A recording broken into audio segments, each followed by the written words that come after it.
A Prefeitura de Rio Branco, por meio da Secretaria Municipal de Finanças, vai sortear no próximo dia 15 de janeiro, através da extração dos números da Loteria Federal, 14 contribuintes que estão adimplentes com Imposto Predial e Territorial Urbano, IPTU.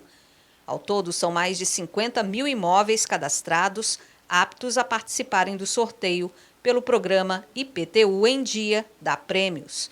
A arrecadação com imposto em 2023 alcançou um número recorde de contribuintes adimplentes com o IPTU, com uma receita de mais de 56 milhões de reais. A secretária adjunta de Finanças da Prefeitura, Flaviane Stedley, explica quais são as regras para estar apto a concorrer à premiação. O programa IPTU em Dia dá Prêmios, ele visa premiar o bom contribuinte, ou seja, aquela pessoa que está em dia com o seu IPTU, que pagou certinho no ano passado e em exercícios anteriores também, em anos anteriores.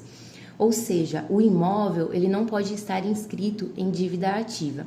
Então, o que acontece? Com a mudança do ano, com a virada do ano, nós identificamos mais de 53 mil imóveis pelo seu cadastro imobiliário, que estão aptos a participar do sorteio. Nesse momento, nós estamos divulgando a relação desses imóveis que estão aptos a participar, e no dia 15 de janeiro, nós vamos extrair os dados sorteados pela Loteria Federal para identificar quais são os respectivos imóveis que serão premiados. Flaviane pontuou ainda que a relação dos cadastros imobiliários aptos a participarem do sorteio estará disponível no portal da Prefeitura, e o contribuinte que queira contestar se o seu imóvel está rigorosamente em dia com suas contribuições terá até o próximo dia 7 de janeiro para fazê-lo.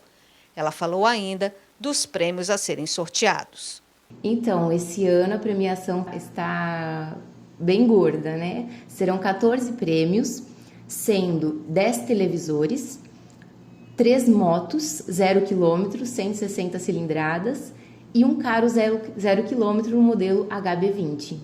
Então é um excelente incentivo para as pessoas continuarem sendo adimplentes, sendo bons contribuintes e pagando em dia o seu carnê do IPTU.